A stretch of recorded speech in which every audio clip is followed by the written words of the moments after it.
Hello, everybody, and sorry for those hiccups. Just some minor technical difficulties, but it wouldn't be technically trick otherwise. Welcome to episode 46. Wow, we're fast approaching 50 episodes of doing this. Of course, the first 17 episodes were done on Twitter, but since episode 18, we've been coming to you live with StreamYard. So thank you all for that. And everything other than that, I'm your host, Dave Prime, and over yonder there is my ditzy witchy Captain Katie. How are you doing, my dear? Good morning, my darling. I am alive. I'm freezing my butt off over here. It's -3 Fahrenheit in Colorado Springs right now. That's like normally it Never gets 530 Fahrenheit, but to be 30 degrees below normal, ugh, it's been ridiculous. But I would quite happily swap places with you and weather, to be quite honest. I would love those temperatures here. I'd say I can do it for like a, a couple of days, but we're going on 4 days, and it's supposed to not get above freezing again for a high until like Thursday, Friday.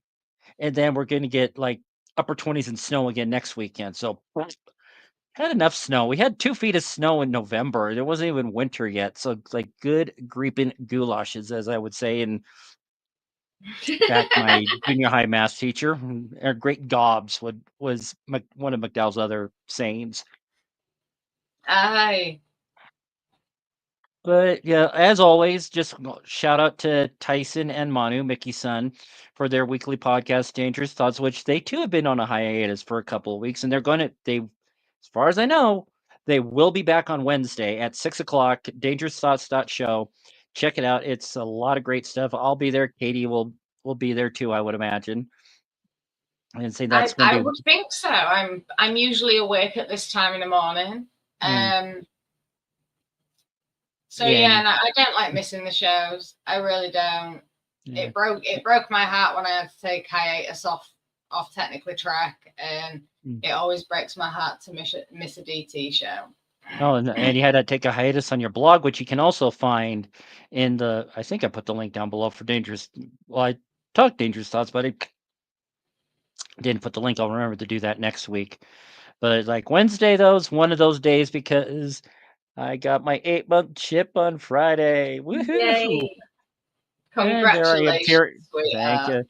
And I'm tearing up again. But just showing it off just makes me emotional. And where the heck is everybody? Tyson's not here. Travis isn't here. No, Philip's how not here. rude. I'm just like, crap. It's going to be a short show if it's just the two of us. Which again, like I say, we got just under an hour and a half before I have to bolt for my AA meeting. So, say this week we're going to talk about a really one of my favorite episodes. It's a very strong Nog episode, Heart of Stone. I would say the B plot was Kira and Odo. I mean, it was good. We got to learn a lot about Odo in that episode, like where his name originated from, which means nothing in Cardassian or Bajoran. Yeah, I'm Odo sure that Etol. he said it was Cardassian. I'm Well, sure he said that. yeah, it was originally Cardassian, but then he broke it up into Bajoran, so Odo Etol. Yeah. But it was also the first episode we actually saw Odo pull a phaser on anybody. Actually, yeah, that is. Yeah, he doesn't like phasers, does he? I mean, he doesn't allow No, them he on the does not. promenade or Yeah, anything. he's just his voice is his weapon. Very true. Yes. But yeah, same, but of course like the beginning of the episode, I say Odo was rightfully miffed and Kira was just oblivious to a certain extent. She when she was invited to dinner with that one Bajorni, he's like, "Well, you said no." It's like, "You don't eat." It's like, "Well, I would have been like to be consulted." I mean, I can feel for Odo in that in a little bit. What do you think? I, you see, I'm a little bit in two minds about this argument. That, well, not argument as such, but the few words that they had in the runabout right at the beginning, because they know each other so well, and even though Odo would have said no anyway, and that's why Kira decided to say no on both of their behalves. I understand that he would have liked to have been consulted just so that he could say no, but if two people know each other so well, sometimes that, like in that situation, Kira probably thought that she was doing him a favor,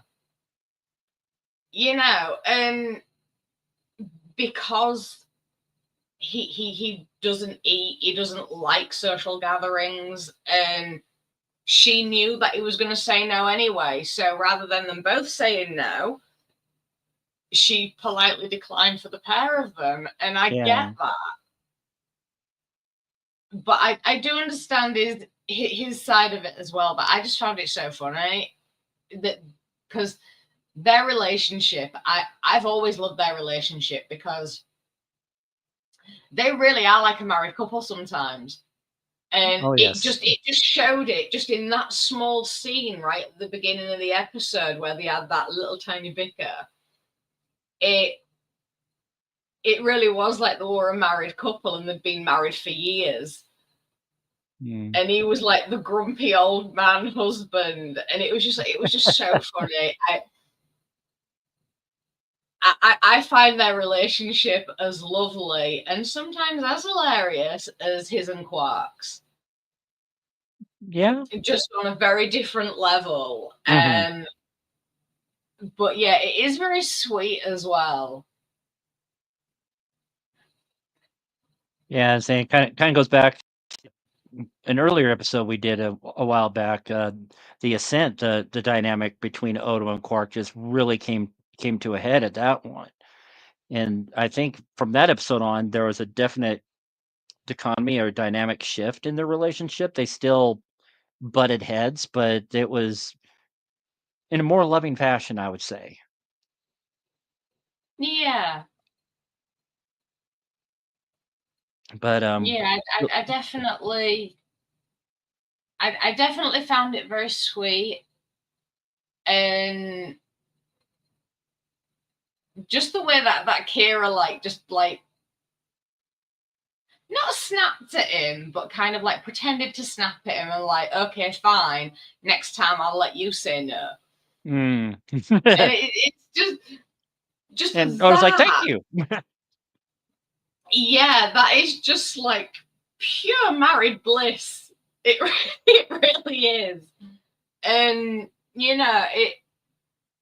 I love these little quirks between them, and the small amount of banter. Let's go here. Let's actually go. Let's see. It looks like get that link there for Josh or Sean. I mean, my bad. Yeah, seeing Yes, yeah, he's watching it through Zach's YouTube account. So for some oddball reason, I didn't catch it until, I say, Zach and I were talking backstage about a little over an hour ago, and he said everything was all set up and good to go. And then when I went over to his page, yeah, it didn't copy and paste everything right. So whoops. Oh, now my nose is. Apologies for that. Technical difficulties do happen. Especially with Technically Trek. Yeah, I mean, we're not even in the post-retrograde shadow anymore, so I can't even blame that on the technical difficulties. But, this is why I have a love-hate relationship with technology, people, because it's never reliable, as much as we love it. And, I do whisper sweet nothings to my technology so it carries on working.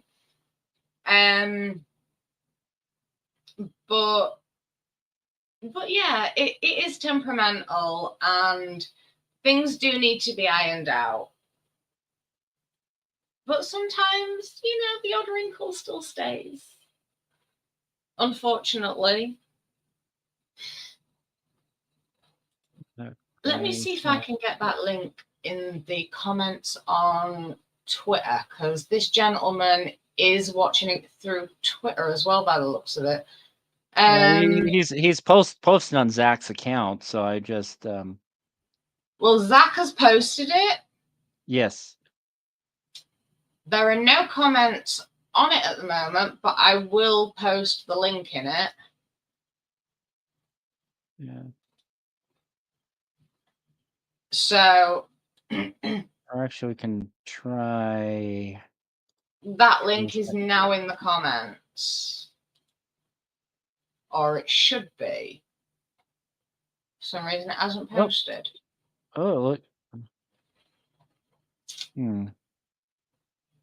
See, I'm no good with technology, people. I'm a co-host of Technically Track, and I don't know how to work anything. You can blame the cold here in Colorado, which I think it's still. I just blame my brain.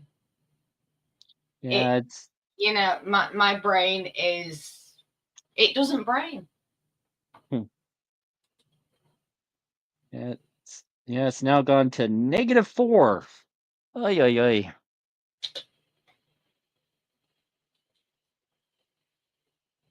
Right. The StreamYard's link is now in the comments.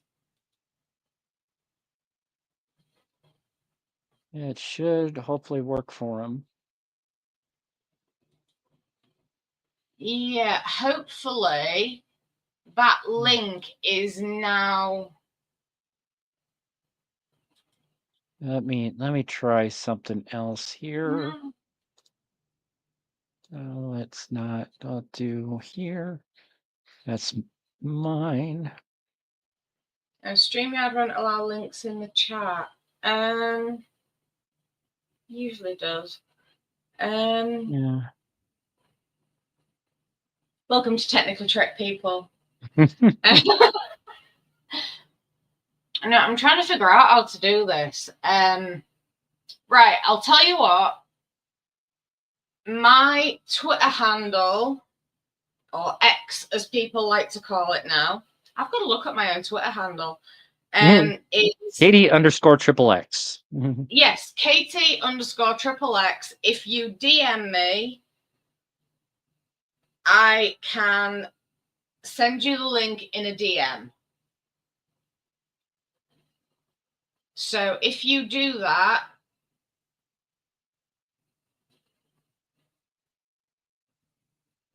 and it's Katie with a capital C as well. Katie_XXX. Yeah.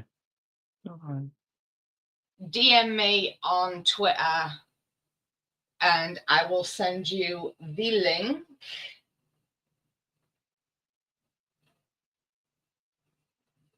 I'll keep an eye out for your DM. And that goes to anyone. Because I'll be able to send it in a DM to you all. Let's see if you're in StreamYard. Yeah, we're up to 25 viewers just babbling about this. So, yeah, they want to see how ditzy I actually am. Right. Here we go. Right. Accept.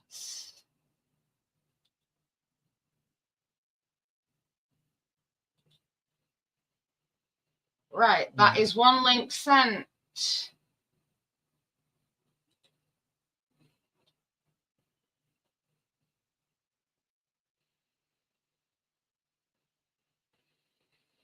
So hopefully we may have somebody to join us now. This is so exciting. I'm using technology. Ooh. Yeah, because I'd love to have you in here, Sean. We just need to figure out how to get you in here.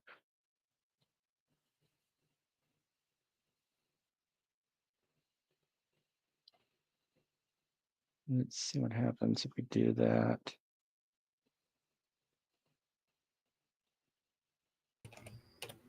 Oh, there we go. Hello. Hi, how are you doing? We just need to sort these cameras out. I am so sorry about all the... Thank you, Dave. So I am so sorry about all the technical difficulties. I don't know how to use technology.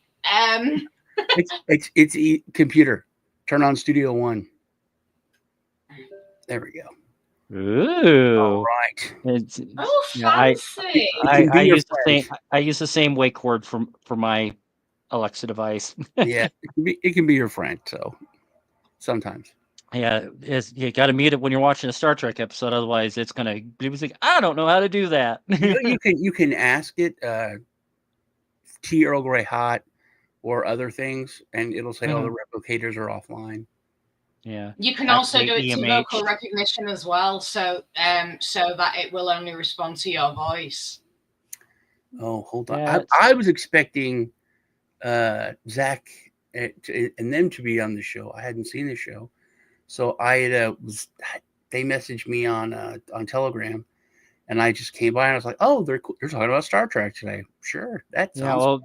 Technically, Trek, we talk nothing but Star Trek. So just a little teaser for now. Say next week we're going to talk about the Section 31 movie. So I'm kind of excited for that. That's going to be the quickest turnaround time from anything to air to an episode. Hold on 1 second. Let me change my hat because my channel is usually crypto. But hold on. But yeah, anyway, back to wait for Sean to come back. There we go. I got my Niners. Yeah, I actually got an email about that from the Star Trek shop. It's like, ooh, I've always wanted to get one of those. Yeah, I thought no one gets it. When I'm on other shows. The Niners. The Niners. Take me out to the holosuite. Position. Something you were saying about the dynamic Kira and Odo. I think it is the opposite of what you guys said. That Odo is. It shows the difference of the characters. Odo is, to me, may sound sexist, but he is acting like a woman. He's complaining about this thing that she did. And it's not the thing. It's like, where do you want to go eat? I don't care. Okay, we'll go here. I don't want to go there. You just said you didn't care. It's one of those conversations like an old married couple, but he's just mad. And she's like, why are you mad? I'm not mad. And she's like, wait. So, well, you should have said something about this. And she's like, I'm thinking about you. I'm being illogical. I'm logical, thinking about you, doing everything right, dealing with the problem, like very manly thoughts. There's issue. I've taken care of the issue, didn't want to bother you, didn't keep you out of it. It's like, I'm doing it for you. And then he's like, well, I just would have, my feelings would have been this, and I would have rather. It was very, very different, You're absolutely. I never thought of it that way. You're absolutely right. It was also showing, I think, setting up how human Odo had become for later on when he has to make the decision. That was like the first glimpse into how different he is and how much he has grown and learned from humanity. It looks like Katie's chomping at the bit. What's up, girl? Okay. As the only woman in the room, I have never acted like Odo did. I understand that some people do, but I have known a hell of a lot of men to act like that. I have known a lot of women to not act like that. I've known a lot of women to act like Kira. I've also known a lot of men to act like Odo. And I think, especially in the era, I say era, but like when this episode first aired, it was like the 90s. And there was still a hell of a lot of stereotypical sexism out there. Mm-hmm. And I believe that this could have been done purposefully to not have Odo act like a woman, but to show that men have feelings too. And it's okay to express those feelings and to speak honestly and openly about them, because at this time when I think so too. was aired, and even to this day, there is a stigma and a stereotype. And anybody who knows me, Dave knows me very well, but anybody who knows me will know that I cannot stand stereotypes. And I believe that at this time, when like in like the 90s, like mid to late 90s especially, but even now, for a man to express his feelings and to have his feelings known and to speak about them, it's still quite a taboo thing. It's still quite a feminine thing to do, and it's not.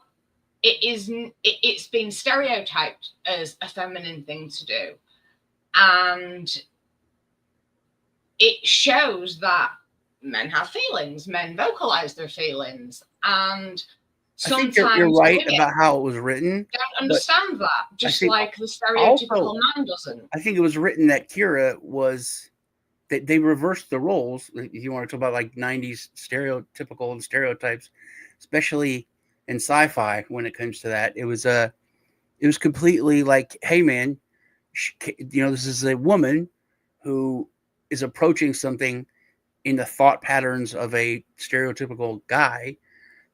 Here's a problem, and then I attack it logically, I take care of it, and then it's done. The feelings didn't really enter into it. Also, the fact that she's, a badass, and is a very military badass. Like, there's other female characters that are badasses, but they're not military badasses. Like Kira is kind of a one of a kind. I'm trying to think of more, I guess, in more current day writing when it comes to Trek, but anything, Janeway was like pushing it, and then she would get people would complain so much about any kind of feminine crap she would pull. If she would tear up about something or was emotional, it's like, oh, Kirk wouldn't do that, or that was a big thing. And Kira was written as such just a military badass, which I thought was kind of cool that they wrote her that way, and that she was very different. And talking about stereotypes, though, the bit when Sisko and Bashir are walking on the promenade about Vilix prawn budding, and it's just like it's a man that's given birth to these little bud things, and it's like, oh yeah, give him time off, transfer him, that's no problem, permission granted. Saying so Sisko didn't even neither of them were batting an eye, just like, oh, this is just another day in the 24th century. You see, this is what I love about Trek, and it's from the very off. They pushed things, they pushed boundaries, and sometimes it was very in your face. Even back in the 60s, Travis, it was, oh my God, Travis, my love, mwah. Welcome. And it was sometimes like very in your face, the boundaries that they would push. But other times it was more subtly slipped in there, just into general conversation. And I loved I don't like the word normal or normalization. It is not usually in my vocabulary, as you know, but the normalization of the LGBTQ plus community, men have feelings too. Women can be a badass. Women can be a logical brained person, whereas men can be emotionally brainy people.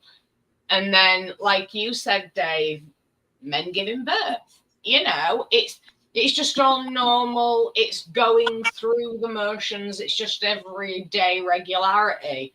And I love that about Trek. I mean, one of the first things that we saw with Trek was a Russian, a woman of color, someone who was Japanese, Asian. yeah, all on the bridge of a starship.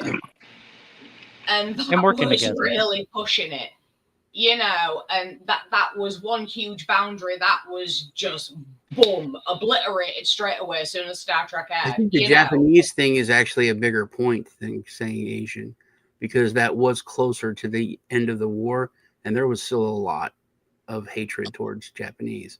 And also the fact that, I mean, just look at Dick Hayes' story, you know, being in the camps and everything.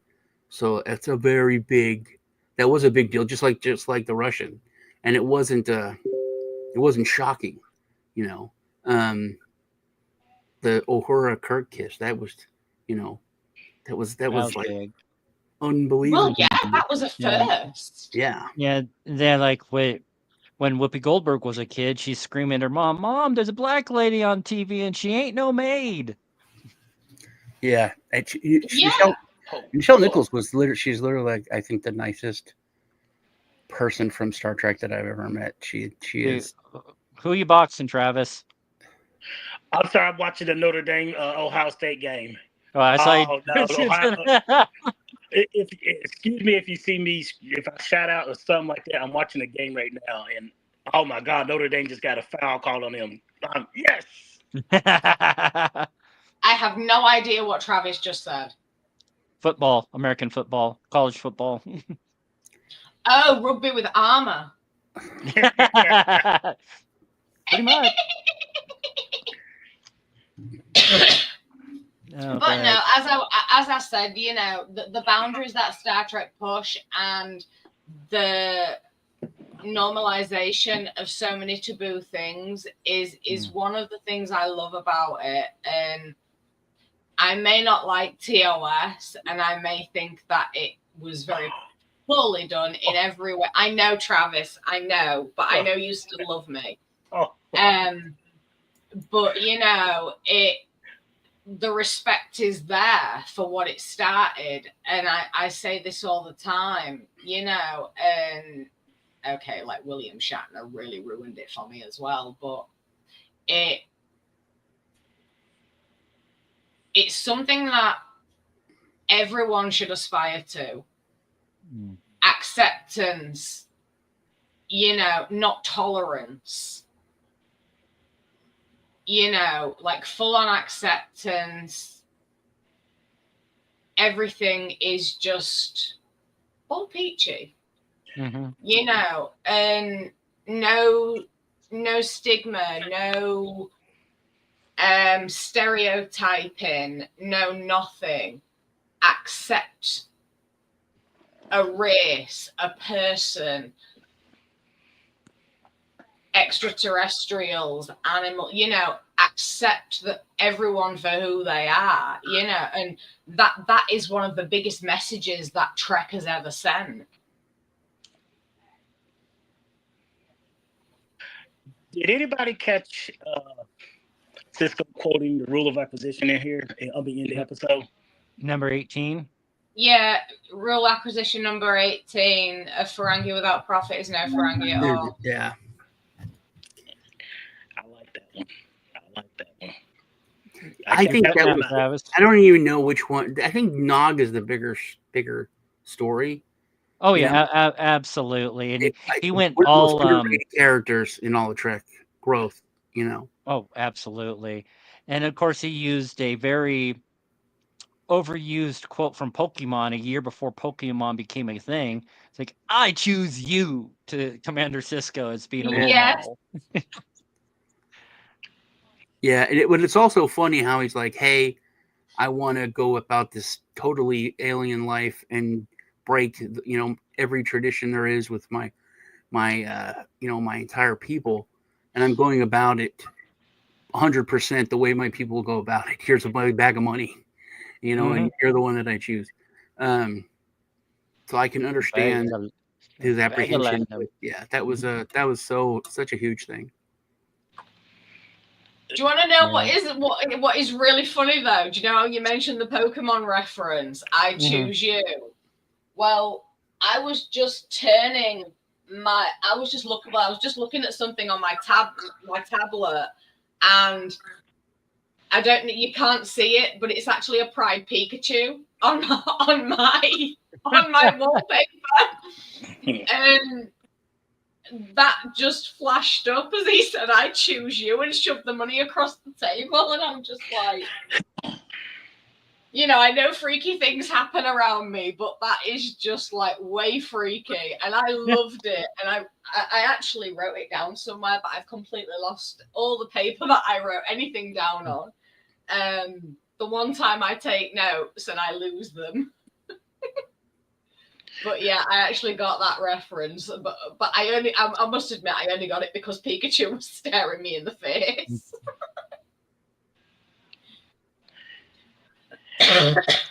I think this was a really good sci-fi, this episode specifically, because it was so just real and about the people. There was hardly any like science.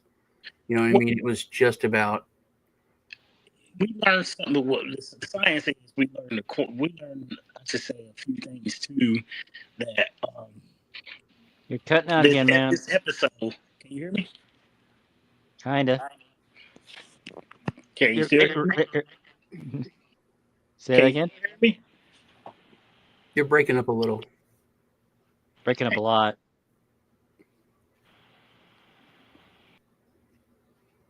He'll be back. I was going to say that's not better. The turn off and then turn back on again. It works with all technology. That's my technological knowledge for the day. Yeah, technically, Trek, it's named for that because we kind of sidestep the topic, but now we're actually having technological issues. All right. Can anybody hear me now? Yeah. Much better. Yes, darling. Okay.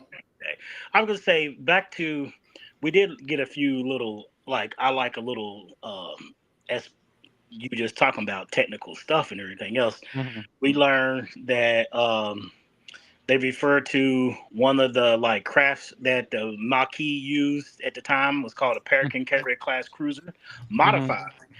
Mm-hmm. And we learned too that Cargo Bay 12 on the station has some very valuable stuff in it that, Sisko said that he wanted Nog to inventory, and it would have been very lucrative for him to, if he stealed any of the stuff that was in the cargo bay and everything else.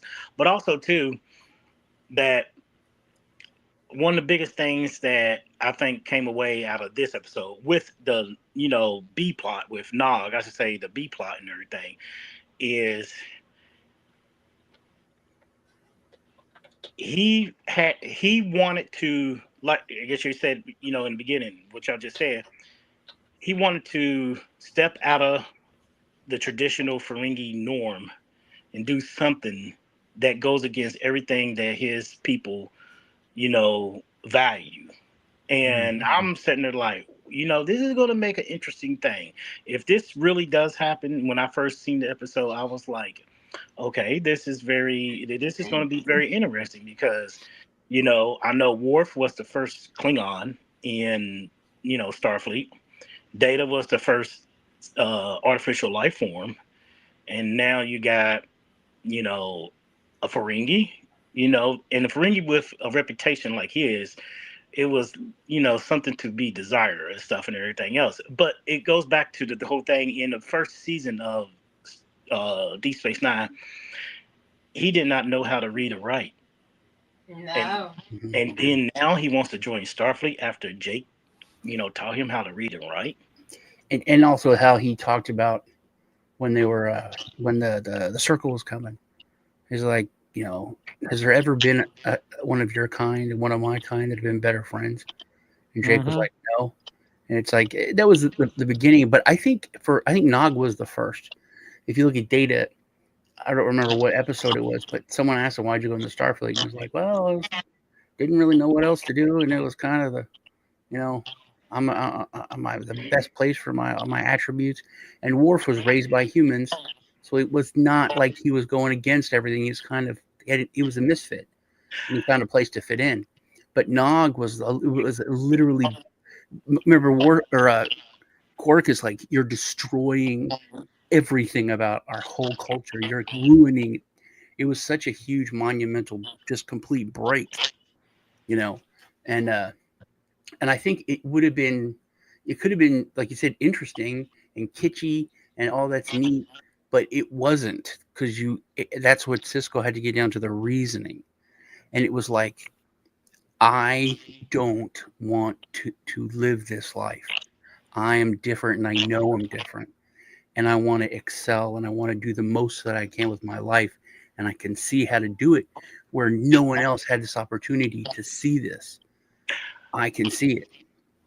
That is true. You're right. It's a really touchy thing where, Cisco didn't have a much relationship with Nog, and most of his time was always negative and stuff and everything else. But when he really broke down in front of Cisco and explained to him, and Cisco's like, I'm not going to risk my reputation, because you really, for somebody who is not a non-Federation citizen, to get into Starfleet, you have to have like somewhere above like a commander or a captain's recommendation, to even to get looked at to apply to the academies and stuff, to even get interested in stuff like that, because if you do not, then they're not going to even accept you in the academies and stuff. But like he even said that he will do his best to work with him to get him through the academies and stuff, in which we all seen how it paid off really well over the course of DS9 tenure that it was on the air. And the arc of Nog itself was one that you didn't never think about. It was started as a trouble, reckless, Ferengi boy, to like one of the most respectable, characters that people enjoy and stuff. By the end But of the. Nog has broken the mold from the beginning. As Travis stated, and also Sean, the fact that, I mean, without controlling and Ferengi like Quark tries to be, Quark does have more of a heart than he lets on. He has less of a Ferengi heart than he lets on, should I say. But Nog is always, it's almost like him trying to be the stereotypical Ferengi has always been so forced. And it was always like from the off, like learning how to read and write and becoming best friends with a human, it showed from the start that Nog was something different, something special, an enigma almost. And that was a beautiful thing to see, and also to see his growth as well. And now I know that Sean may not know this, but I do look very deep into things, the psychology of things. And one thing that I noticed from the off with Nog was the struggle within him. It was a very deep struggle of what he wanted to do and his heritage and his people. And that struggle continued with him. And you could tell that he didn't want to do these things. He didn't want to steal. He didn't want to swindle. He didn't want to cause this chaos. He just felt like he had to. And eventually, as we saw in this episode, he finally put his own foot down and said, screw you, I'm following my own path. I'm not standing for this. And he stood up. And it was a beautiful thing to see. Well, and not only that, it's like Rom actually grew a pair and stood up to Quark, thinking, no, it matters at the bar, you're the boss, but this is my kid. My son. I make the decisions on what he wants to do. And then he's like, good luck, kid. And when you talk about to have a kid in Starfleet, the arc of the character, there was a lot of things, like we talked about Star Trek, just tackling things like racism and other stuff. When Nog, just war in general and post-traumatic stress disorder, when he lost his leg, I don't think there's any other character that it would have been as impactful. You know what I mean? If it was Bashir, it was anyone. It's like, yeah, part of a warrior, soldier, but it was, I think from us, watching him grow up as a kid and then, going into and seeing how much he wanted to do this. And like, this is my dream to do this. And now I don't know if I want this dream anymore because I've lost my dream. He wouldn't just lost his leg, he lost his dream, he lost his whole direction in life. And he had to get it back. It was like such a major arc of who he, and then he became himself again. But he was lost for a while. And that's what a lot of soldiers will say. And when dealing with something of a loss of something in war and stuff and everything else, that PTSD and stuff, and it never goes away. You have to take it. Most times they seek counseling and help and everything else, but in the end, that most of the times stuff like that will always be haunting them for the rest of their life and stuff and everything. They just have to learn how to deal with it. And then a lot of people, I'm not saying too, but they do have regrets. They were like, I wanted to serve, I wanted to do this, but when push come to shove, and you put on the front line, and something really, you see what the horrors of what war is really like. It gives you a new meaning of, wow, did I really think this through when I signed up for, Starfleet or the military or anything like that? It comes down. It's one of those things where it's like, you want to, as y'all pointed out, Nog, wanted something different for himself in life, but there was probably a point where he was like, do I have any regrets? Is there any kind of regrets that I have joining Starfleet, knowing that, I could end up losing my life, let alone my leg, just in certain things like that. But oh boy, this was a pretty interesting episode. On a lighter note, with Travis made the point about the cargo bay having all that expensive stuff in there. Yeah. And Dax said he actually found stuff we didn't know. So yes, even in the future, the government's bad at keeping track of stuff. Exactly. And that goes to show you, working for his uncle gave him a sense of, I guess, a way of looking at keep track of material things, and stuff, and that paid off for him too and stuff. That's the kind of thing that I liked. I was like, okay, so he found some things that they missed on their last inventory and stuff. Yeah. A weird thing about that there's a joke my kids have made for 30 years, because that's all the show is. But that was why he made it into Starfleet. That was why Nog found out. I mean, that's why Rom found out that Quark messed with the holosuite, because he failed, and he said, "You're so good at spatial orientation. I don't see how you could fail." And then that's what made him go look, because he was really good at that, and that's what made him go and check and see that Quark doctored it, and that's why he stood up to him. So that was but my kids do it. It's like, why'd you do this? You're so much better at spatial orientation than this. And you know what? It's so funny. Not to get off subject ahead, but back to Odo and Kira. They never really explained just how the female shapeshifter came into the Alpha Quadrant.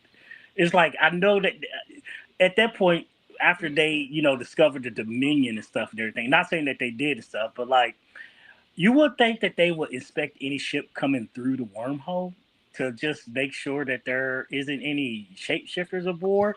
It's like, how did this female, let alone get her hands on a modified Peregrine carrier class cruiser, this shapeshifter, and it wasn't even that long since they encountered the founders and stuff. And boy, she took this is the first time you've seen this particular founder took a heavy investment into Odo. I mean, she was really like you saw throughout the entire series that from what I've seen, it's like, you wanted to see why he chose the solids over, over you guys and stuff. But the more and more the story arc between Odo and the female shapeshifter, it was like she was like almost enamored with Odo in some ways. Well, I think that's the point of it, that they're part of each other. They're one but many. So that was literally, she's like, you're me, I'm you. I don't understand what you're doing. It's like if your right hand literally smacks somebody for no reason. You're like, what are you doing? Why are you hitting people? Kind of like liquidized Borg. Yeah. that just from what you said, that's kind of like what I saw in my mind. I have a very strange brain, don't mind me. Yeah. But, I understand her fascination, and it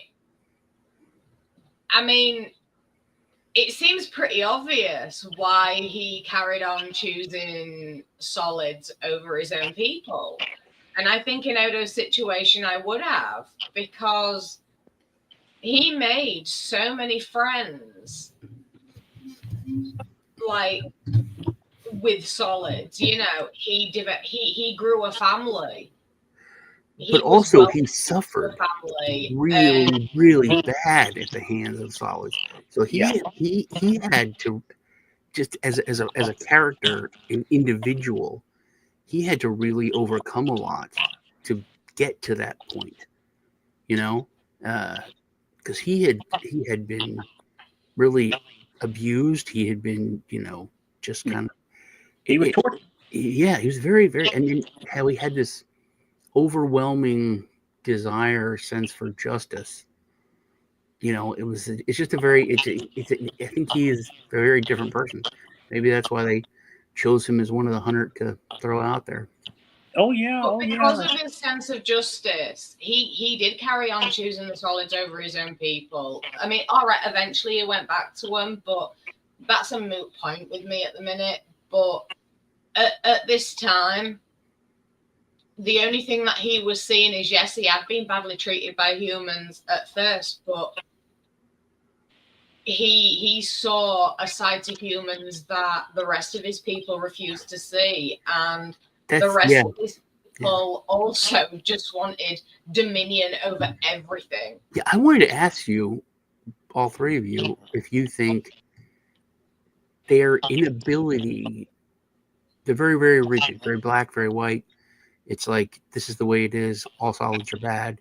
We have to control things. They have to be, they have to be controlled. Whereas he was able to have a very bad experience. They had bad experiences. That's why they're the way they are. He had very bad experiences, but then he had good experiences. He's like, they're not all the same. You can judge people individually. And how his people had lost the ability to really do that. They were just such a singular mindset of, this is bad, this is good, there's no gray. We can't have anything in the middle. If I recall, they talking about in the series that the shapeshifters in that part of the galaxy were hunted, and they was killed because they feared of their. Because I guess they started out as solids before, but they evolved. It was part of their evolutionary process and stuff, and I guess that Katie is here. Do me back, Katie. Yeah, with the Zoom. Yeah, I know. Say, Phil, thanks for joining us. Hi, Phil. Hello. Hello. I made it. Oh, well, it's good. Sorry, I didn't mean to steal all your thunder going there, Travis. We had a whole more technically the most hiccupy episode to date so far. Well, and 61 viewers, so we got 1, 2, 3. I got room for 5 more people if you click on the StreamYard below. I know those that are watching on Legacy Zach's account saying there's a weird little thing with not having the full link. But if you go over to Yeah, my yeah, channel I'll at Dave Prime 1701, there's the full link. I can always provide the link again.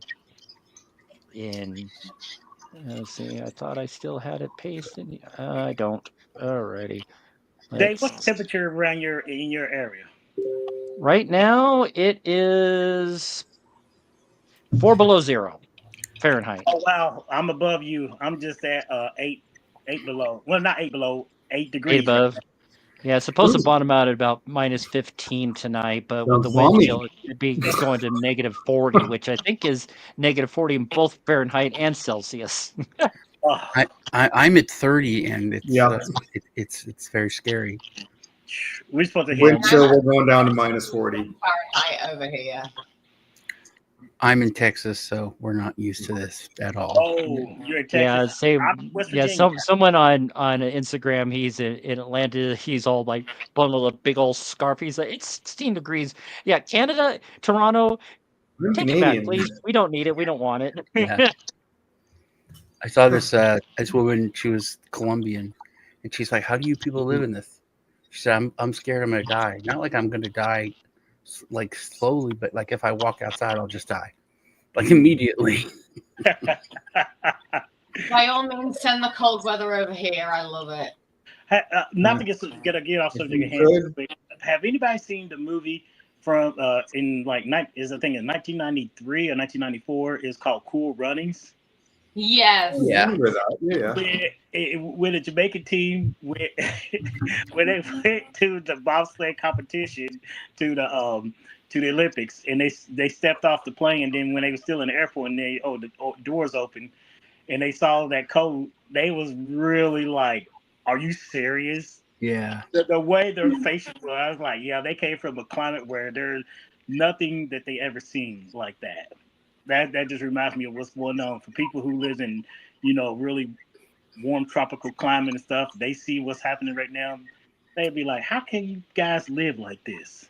My friend lives right by the North Pole. He was in Finland, like right down from Santa's workshop in Lapland, and it was 80 degrees. He's got 2 workshops. That's So he would just, what's temperature there? I'm like, oh, it's 81. What is it in Celsius? And then he would be like, you bastard. He was like, it was snowing there like in September, October. I was like, snow? It's like, wow, we get snow. Every other year, every third year. We don't really get snow all that much across here. We've only had like a few inches. I think the most we've had is about maybe 4 inches of snow here, and it's horrible. I mean, I think it was it 2011? Yeah, winter of 2011, 2012. Well, early 2012.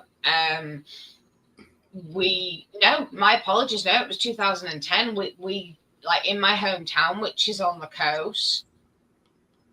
We don't usually get a lot of snow there because it's on the coast, but we was knee deep in snow. I mean, okay, I'm tiny. Hobbits have got height on me, but like the snow was past my knees that winter, and I was just like, oh my god, we have snow.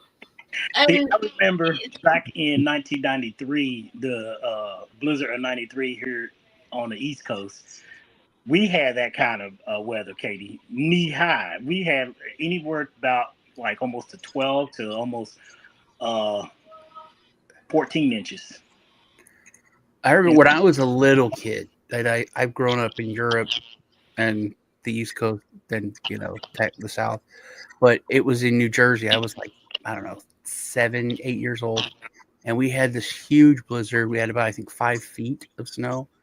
It was like I lived in an apartment, complex, and you opened the front door and there was just snow. Yeah. But I was outside. There was people shoveling, and the adults were shoveling snow and throwing it on us kids, and I jumped and was laughing, ha ha ha, jumping into the snow, and there was a car there, but I couldn't see it. My face smashes into the car and breaks my tooth in half. Oh, And no. there was a dentist was like literally 100 feet from our apartment, but there was 5 feet of snow, so my mother had to like dig through all that to get to the dentist for them, because my tooth was literally just broke off in half, and I had to fix it. But it was Let me ask this question because we talk at Trek Talk, we talk about Star Trek. In the realm of Star Trek world, on holodecks or holosuites and stuff, they could create almost any kind of environment. You create a snow environment and stuff, it'd be cold. Now the snow is supposed to be fake.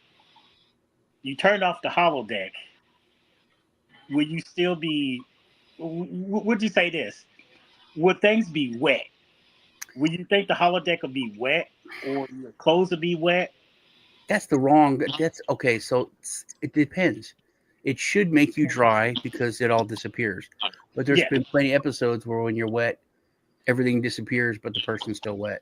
That's season 1, Next Generation. Wesley So- soaking head to Actually, toe. I was thinking about that. It's and then it should all disappear when you walk off, no matter what. But it's a TV show, so Yeah, that's one of the plot things and stuff. But But also, nobody- the safeties should be able to make real snow, but then like around you, it should be not freezing, so you're safe. So well, I would hate for somebody to be with what they call it holodeck waist distraction. yeah, they made jokes Lower about decks. that. They made jokes about that. I think it was lower decks. No, but let's get back to the episode itself, because I got about a half an hour and I got to pull the plug here. So Just one thing Let's really see. quickly. sure. Just one thing really quickly on the weather. Sean saying 5 feet of snow. 5 feet of snow would be up to here on me. Because You'd be I'm only buried. like 5'2", 5'3". And I would No, love but, that. I would swim through the snow. But anyway, yeah, back to the episode. Sorry. I just yeah, had to same say kind of talking when Sisko goes to talk to Dax, that's thinking Nog wants to join Starfleet, and she's like, Nog? Yeah, And just like, I wanted the cargo bay to be be inventory. It's like, I've always thought about a Ferengi in Starfleet, but Nog? I mean, there's just that stigma of cultural differences and whatnot. Saying even Dax was I kind of like want to disagree holding her with breath there a Katie little bit. on what she said, because I don't think that Nog didn't want to be scheming and doing all. I think he wanted to be a good Ferengi. He even said Oh that. yeah, I think he tried hard and he failed. He couldn't do it, and he knew, I can't do this, man. But he also could see his dad. That his dad wasn't an idiot. That his dad was brilliant, but he was brilliant and couldn't succeed at business. as a Ferengi. As the underhanded stuff. His dad was too good of a person. Was too different. If you And remember, he was the same way. he don't have the lobes. Yeah. His father didn't have the lobes for the business. He didn't have the lobes. When it comes to mechanical stuff, technical stuff, and everything else, they both was good at it. Yeah. And he said he has uncle's tenacity and his father, hands, yeah. So I think he knew, and he gave it all he could. 100, he tried, but he's like, I can't do this, and I know I can't do it. I know my father can't do it. I don't want to end up like him. I could be successful here. I could do it, and I think that falls back to the other episode we're talking about, because when he lost his leg, he's like, this was my dream. This is how I was going to make it and be something, and now I don't know if I can do it. I'm scared. I could die, which is the ultimate failing. It's like I'm not gonna make captain because I'll be dead. So I think that was him just getting over that and getting back. But that was a big part of it, I think. And that goes to show you too, with the Ferengis, they value capitalism in their society, and the Federation I'm not going to say that they don't have the money, they have money or stuff like that, but to do outside trade with people who have like, Go Press Platinum. We didn't learn about Go Press Platinum until Deep Space Nine came along. It's a currency type thing, but like, people in the Federation, it's like, what do they do for survival? What do they do for a career? Like some people have different types of career, but what motivates them to, do what they do without saying, oh, you need to get paid and stuff. It's like, I guess, in a sense, it's like the Ferengi has a motivation for earning wealth. They're, Go Press Platinum. But those in the Federation, you look at it, you'd be like, what is the driving force for, people, on Earth, Vulcan, Andor, Beta Z, all of in the Federation. I think they make that point a few times, but I think who's made the point best is the Orville, because they said it's on, and Quark always said this, that we're a lot like Ferengi. Humans are now, especially now, with our obsession and our things that we do. But we have our way of thinking changes when you go to not a scarce economy where you have everything you need. Everyone does. That what your currency is your reputation, is your is you. What makes you, and what you can contribute. Okay. So it's a different way of thinking that we don't get yet. I like to strive to understand. Okay. Say, Phil, you've been pretty quiet. Let's hand the baton over to you. Yeah. Oh, all right. I've just watched the show like a couple hours ago, so Me too. yeah, that's why I took a bunch of little notes here on my iPad. But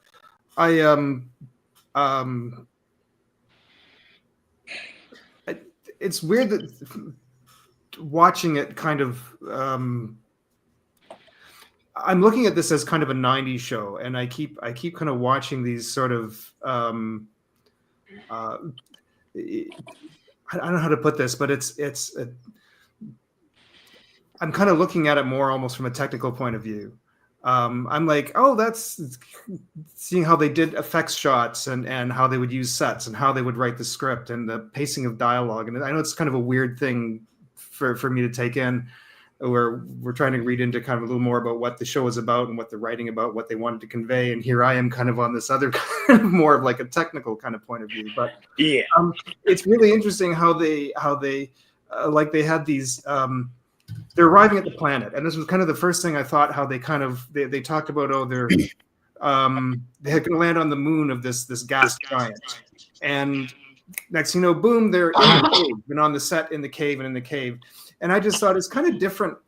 Like if they do that now, and I mean, it's probably better they did it that way, because it keeps the show moving. And they get right into the dialogue, right? There's no, but if you have that show today, you'd probably have this big effects shot of the ship flying around. This you'd see the planet, you'd see the moon, this big shot of them landing in this misty moon, and then land the ship and come off, and we can breathe on this planet, and then going into the cave. And I thought it was interesting that there was like this huge jump, and for a minute I thought maybe I'd missed part of the show, because I had to kind of take it back a little bit. And I thought, no, it's just they arrive and they're right there, and now we're cutting right into the dialogue.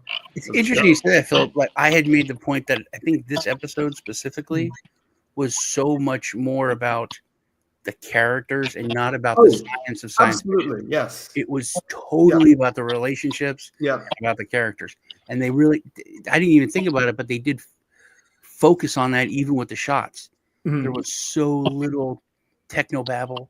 There was so little, they didn't even show the valuable stuff in that, or even talk about what the valuable stuff is in that storage place that Nog did. It was just about him doing it. It was that is a choice that we didn't even think about.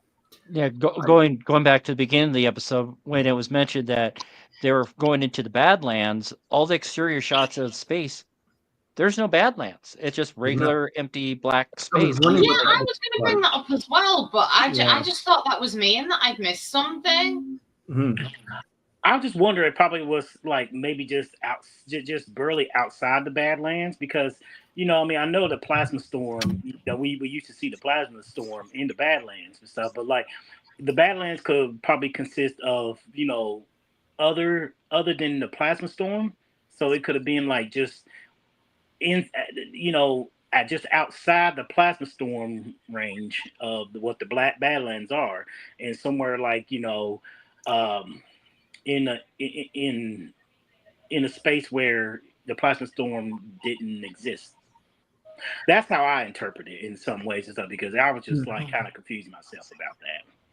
I think they were must trying to have save been money, Badlands. or it was like Philip said, that's just another conscious choice to focus on, to put less for you to think about, to keep focusing on them, Yeah. on the Yeah, characters. because this episode aired just a month after Voyager's premiere, which, by the way, Oh, 30 years now since Voyager aired. Yeah, it's Oh my weird. God, we're getting old. Well, I can, all of us here. I'm not trying to pull out any ages and stuff like that, but how many of us was there when Voyager debuted? Who watched the debut 30 years ago? I do remember I had friends over that night. I did. That was a UPN premiere. People don't even know what UPN is. Yep. I remember it. It was just one of those things because when we all learned about this new Star Trek, and then they started showing teaser stuff about what it's gonna look like. I guess all of us was just so like wow, there's gonna be another ship, but a female captain. And there's not to get too much, but so I heard some people kind of like I don't know, but 30 years has passed, and we all, from anybody of us who can remember watching it when it debuted, it really shows that it has really stand the test of time of seeing Voyager and Deep Space Nine because they both debuted in the 90s. Yeah, there was 2 Treks on, and we were like, I remember being a Trek nerd and being freaked out. There's 2 Treks at the same time. Oh my god! But there's a meme that I posted, and it's hilarious. It says what I think 30-year-old sci-fi TV shows are, and it's Battlestar Galactica from the 70s. Mm-hmm.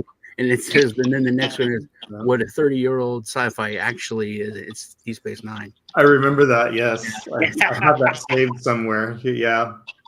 Almost like. Yeah. I certainly wasn't there for the premiere because I actually didn't start liking Trek until 2001. And that was when I saw Star Trek First Contact. I fell in love with Star Trek because of that movie, and not because you share a birthday from First Contact Day. Yes, my birthday is also First Contact Day, so that was quite apt.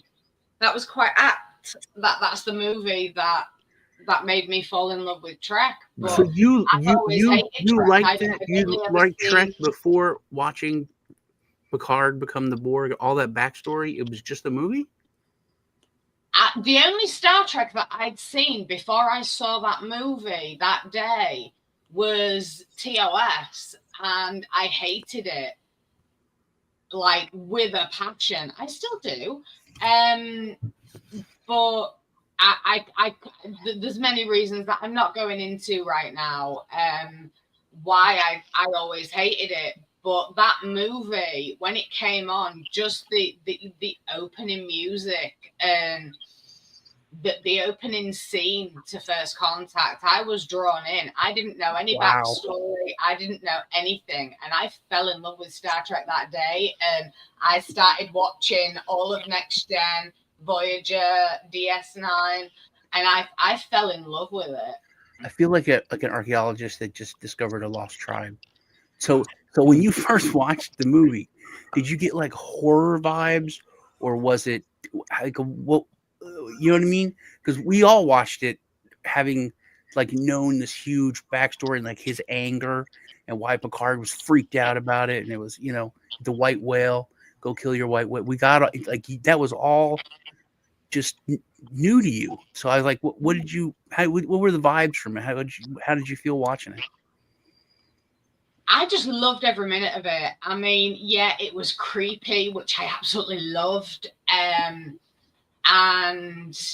you know, I mean, I fell in love with Data like straight away, and he fascinated me, and the Borg fascinated me as well, a collective consciousness. And bearing in mind, I was like 14 years old at the time, but it all intrigued me. And when Picard told his backstory to Lily, I knew I was missing a hell of a lot, but I got it straight away. Even at that age, I got it. And when he flipped his lid at her and he kicked off big time and he gave that really big speech, I understood it all. And that drew me in even more. And it made me want to know more about Picard. It made me want to know more about the Borg. And the way Data resisted the Queen and went along with her just for the sake of like preservation of the ship and his people, it was all fascinating to me, and it still is to this day. And after watching that,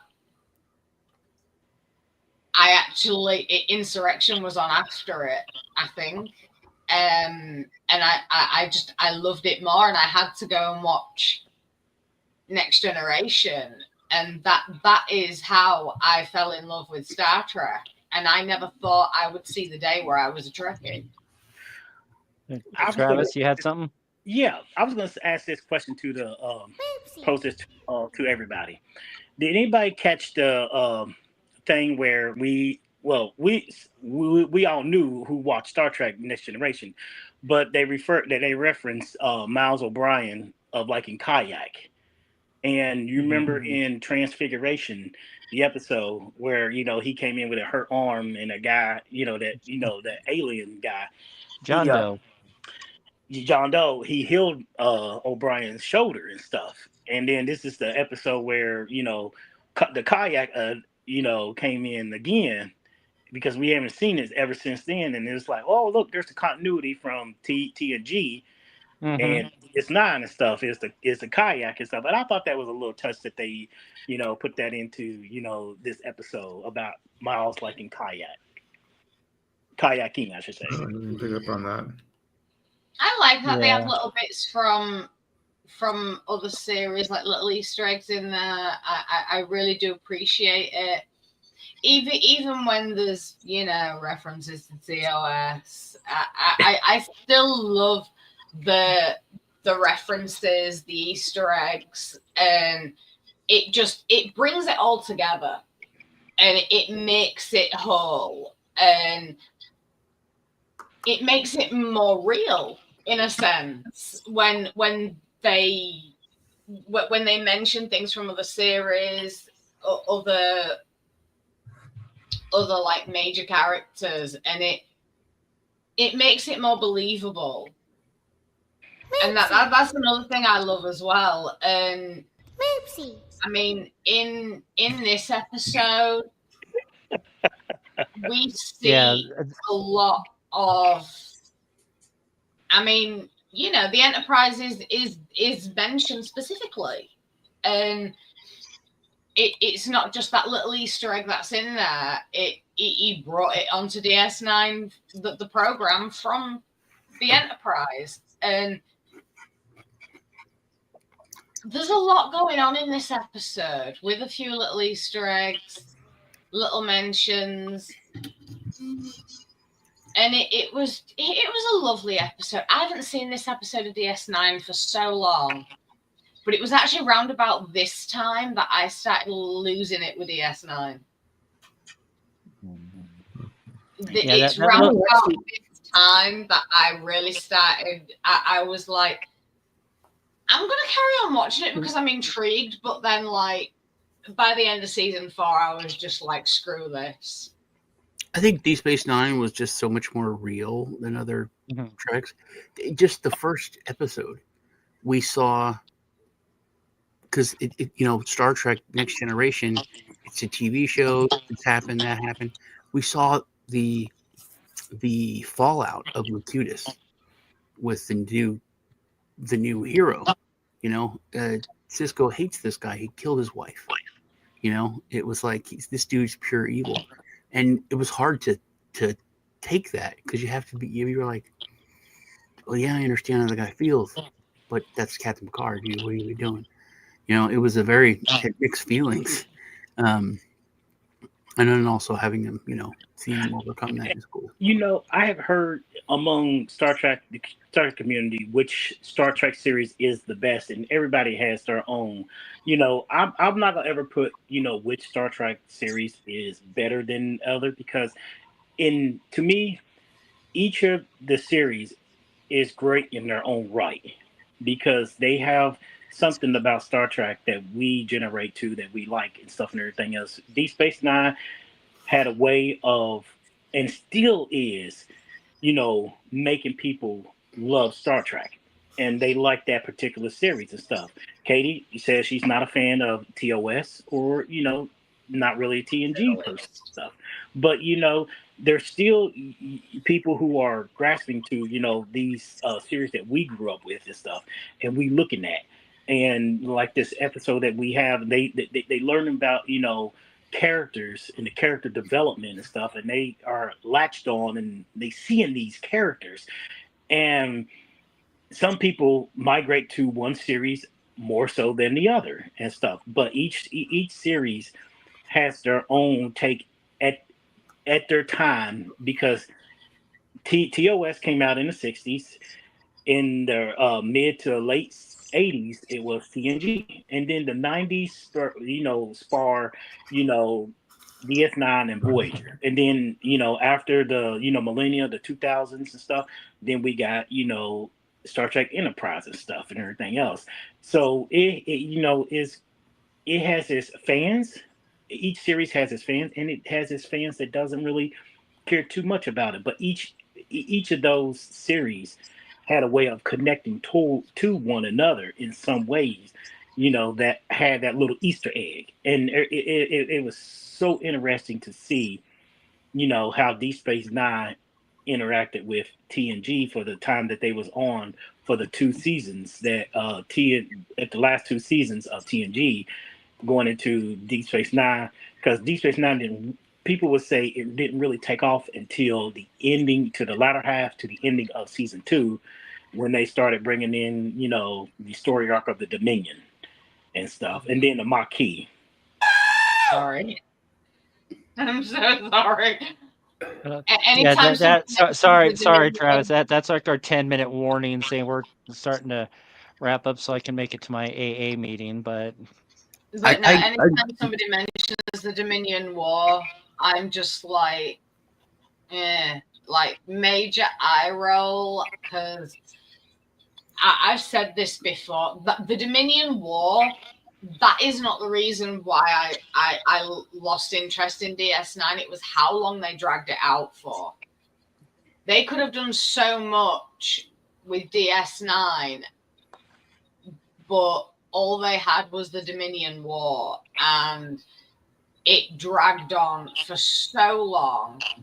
And then, they ended it by annihilating an entire species, more or less. For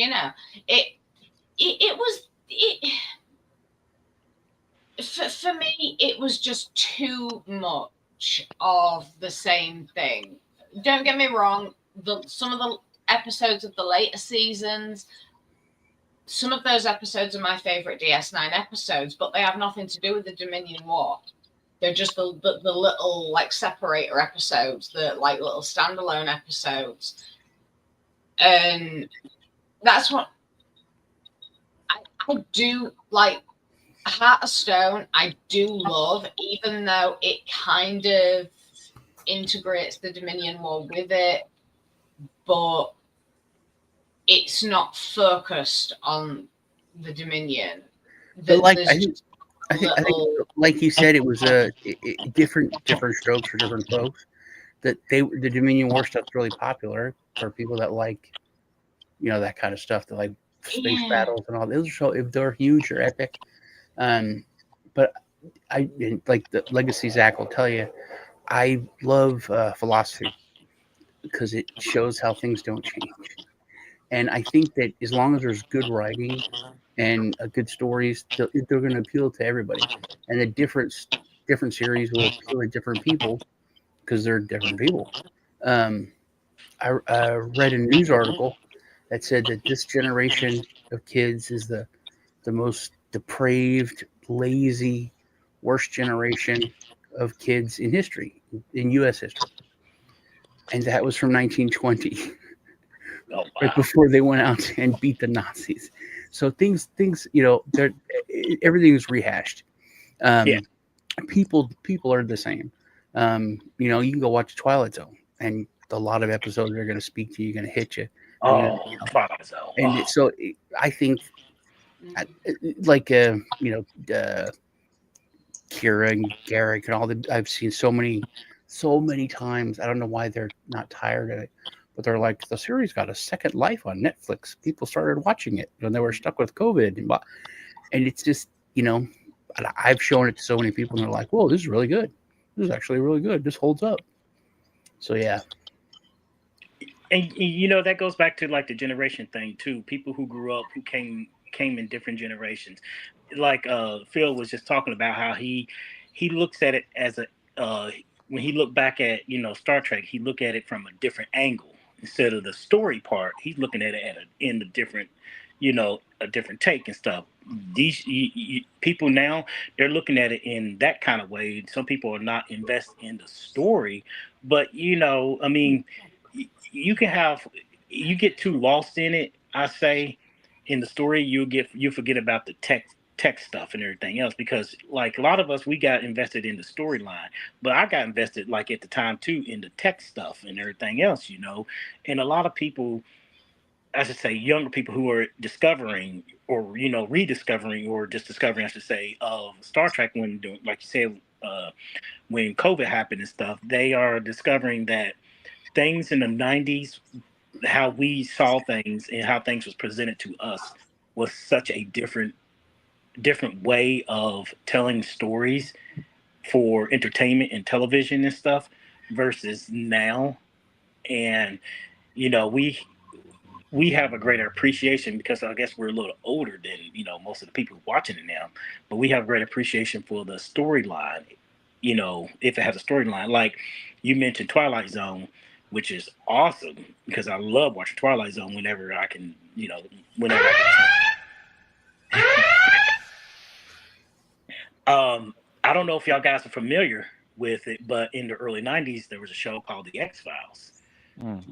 And The X-Files introduced, it opened my mind up in so many ways that I never even thought about and stuff. It never opened my way of thinking. It presented things to me that I never considered, looking at and stuff and everything. And the writing of The X-Files just made me, it didn't make me like a conspiracy nutball and everything else, but it just opened my mind up to a lot of like things, not just with the government, but just with the story that was told about a particular episode. Like, wow, did that really happen? And then sometimes they really do go into like a story about like something that happened many years ago or 100 years ago or something, had to deal with, biblical or something, just anything that, had to do with something that you could say almost seems like realistically, but it's still in that science fiction realm. But the story that Chris Carter and his writing team told for the X-Files was just absolutely tremendous, and it fit in the whole start in Deep Space Nine, how we talked about and everything else, because that was one of the big things that I saw throughout the 90s for myself, and I look back and I said, wow, I didn't really looked at it in such a deeper way with the storytelling from Deep Space Nine, Voyager, the X-Files, with just some of the science fiction stuff that we grew up with.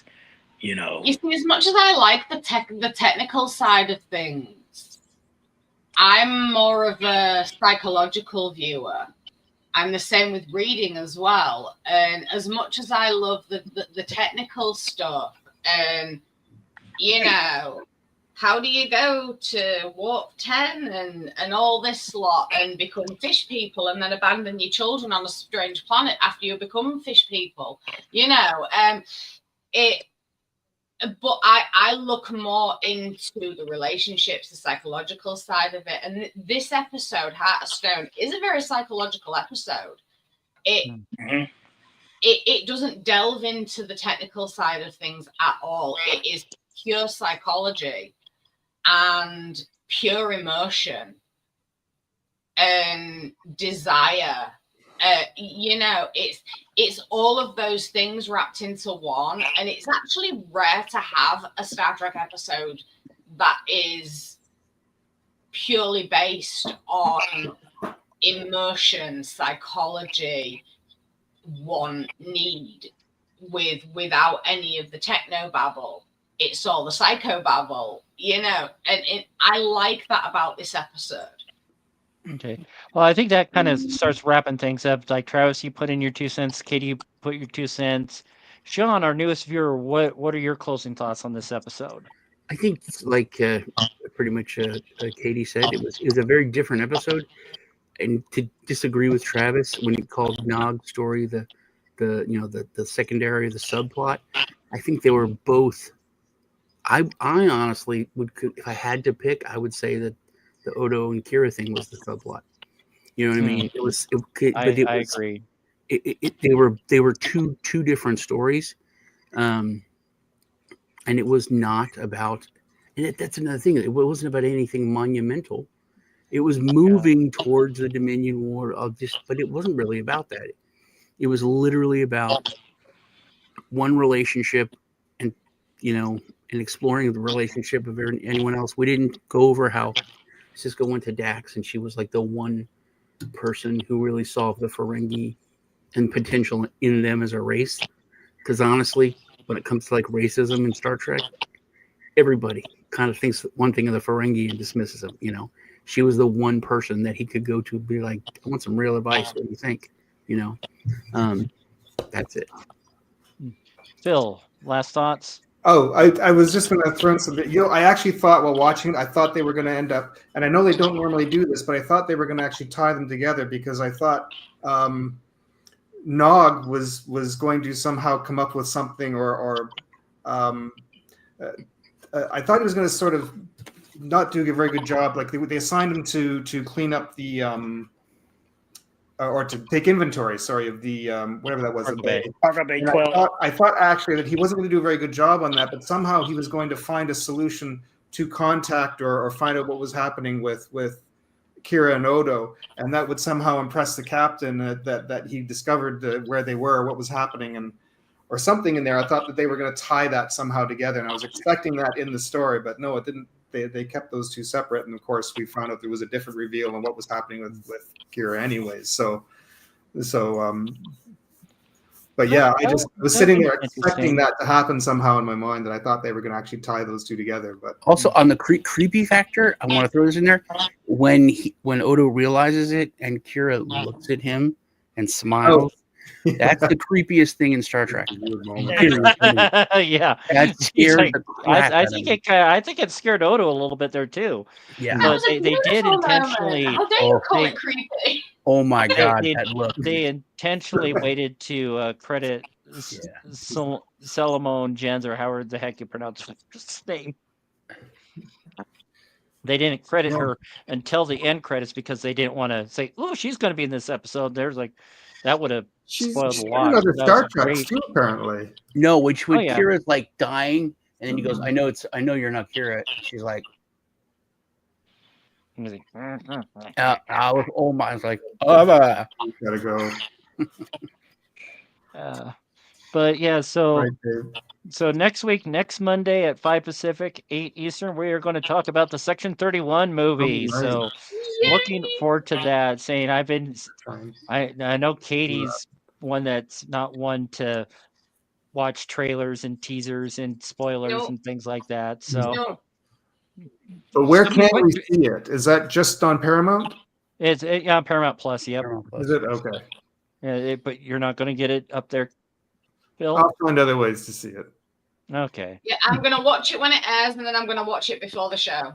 That's probably going to be me, and I'm probably going to watch it another time between Friday and Monday. So, but yeah, I'm definitely going to watch it on Friday. I'm probably going to watch it on Saturday. Probably watch it on Sunday. Then, if I'm not taking notes by then, I'll be taking notes on Monday.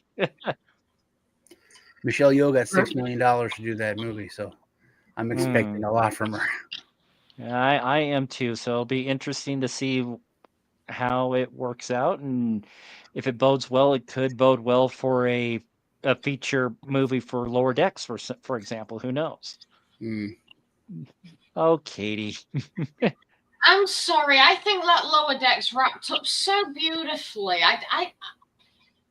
McMahon said there's more stories to tell, so. But sometimes things do have to come to an end, unfortunately. And if they're wrapped up well, like Lower Decks was, I don't think that it should be tampered with. What was the final episode of TNG called? All Good Things. All Good Things, yeah. Yes, but I've got another one. Too much of a good thing. That is also a phrase, and leave Lower Decks alone. It ended beautifully. Leave it alone. Don't even risk spoiling it.